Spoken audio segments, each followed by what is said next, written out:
どうもこんにちは、ひげこいです。今回はオリンパスペン EED というカメラを買ったので、初めて使ってみた感想と撮ってきた写真について紹介したいと思います。今回の内容はカメラの紹介をサクッとした後に買った理由もお話ししたいと思います。それでは行ってみましょう。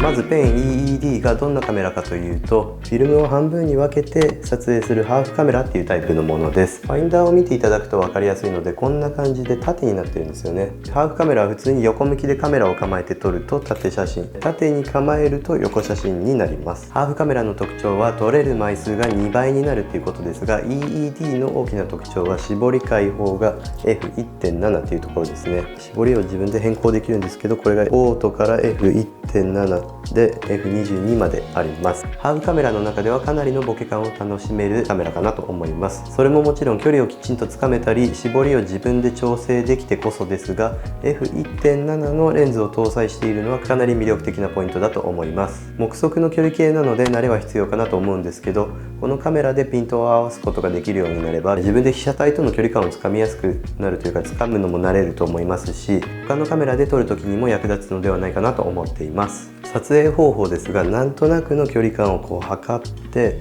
で距離を自分で0.8 メートルから無限の間で距離を決めて、それで絞りをオートにするか自分で調整して決めるか、その辺をちゃんと調整して、でその後にシャッターを切るっていう感じですね。ピントが合っているかをファインダーの中でこうやって確認できるわけではないので、開放で撮りまくるとピントを外してしまうリスクっていうのはもしかしたら高いのかもしれませんけど、意外と合ってたりもするんで、ざっくりな距離感を測って絞り気味で F11 とか8とかその辺で撮るのが失敗写真を減らすコツかなと思います。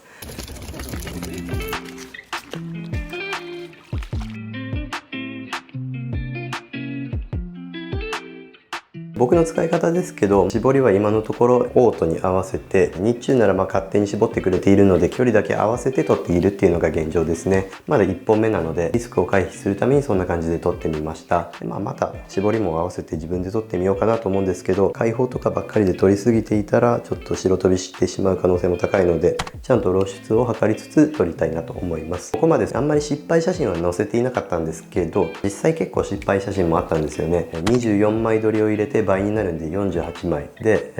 ちょっと巻きすぎて51枚ぐらい撮っちゃったんですけど、その中で多分5、6枚は失敗写真があったんですよね。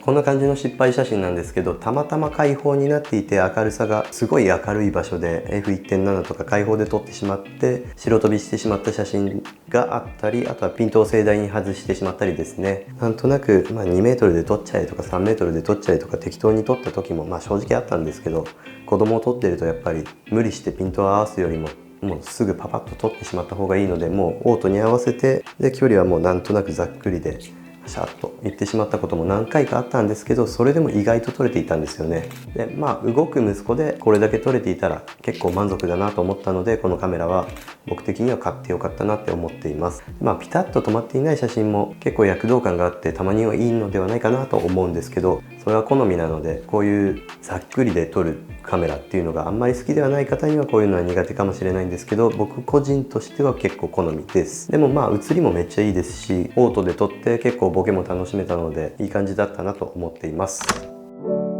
で次はオリンパスペン EED を選んだ理由ですけど、こういったハーフカメラは以前もオリンパスのペン EE3 というカメラを使ったことがあるのですが、メルカリとかで買ってあんまり状態が良くなかったんですよね。それでちょっと懲りて、それ以降メルカリでカメラを買うのはちょっと控えようかなっていう感じになってたんですけど、ペン EE3 を手放してしまった後、結構またハーフカメラを使ってみたいなっていう気持ちはあったんですよね。いつかまた欲しいなと思っていたんですけど、なかなか買えずに他のカメラとかもやっぱいろんなカメラを使いたいっていう願望もあったので、結構先延ばしにして2年ぐらい経っていたんですけど、今回最近ちょっとまたハーフカメラの熱が再燃してきて候補に上がったのがいろんなのがあるんですけど、まずミノルタレポっていうのが一つと、ペン FT っていうのが一つと、あとはコニカアイズ3かな。それで最終的に見つけたのがこのペン EED っていうカメラなんですけど、このカメラに魅力を感じたポイントっていうのが、絞りが F1.7 開放というところが一つと、あとは見た目ですね。この見た目が結構レトロで可愛いっていうのが、角とか角張っているのが結構好みですね。絞りだけで言えばコニカアイズ多分2とか3は F1.8、F1.7 が開放だと思うんですけど、それよりもこのペン EED の見た目がかなり好みでした。ついでになんですけど、ハーフカメラをおすすめしたい方ですけど、僕が思うハーフカメラをおすすめしたい方っていうのは、普段こんな感じで縦に構えて写真を撮るのが苦手だと感じているけど、実はこう縦写真も撮りたいなと思っている方がワンパターン目で、フィルムカメラも好きなんだけどフィルムを使うのがもったいないなと思ってなかなかシャッターを切ることができていない方っていう感じですね。縦写真を撮るのって僕は結構苦手なんですけど、こうやってファインダーを見るのが苦手なんですよね。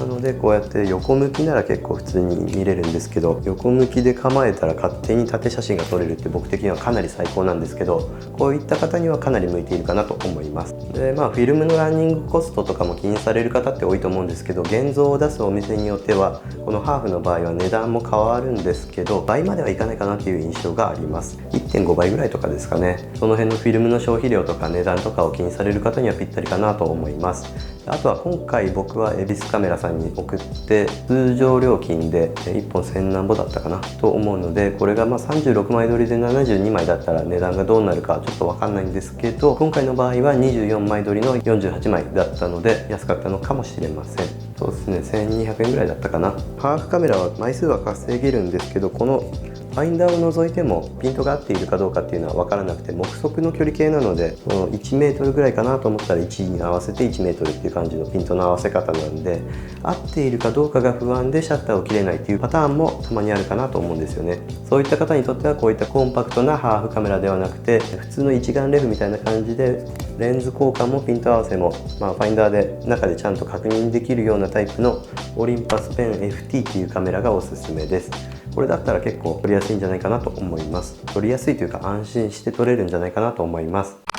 というわけで今回はペン EED のファーストインプレッション的な感じでサクッと紹介をしてみました。まだ1回しか使っていませんが、夏は枚数も増えそうなので低感度フィルムを使ってたくさん撮っていきたいなと思っています。買ったお店は夜明け前カメラさんで価格は2万円弱ぐらいですね。ぶっちゃけメルカリとかだったら1万円ぐらいで買えるんですけど、失敗するリスクとかもありますので、一応ちゃんとした店舗で買っておいた方がいいかなと思います。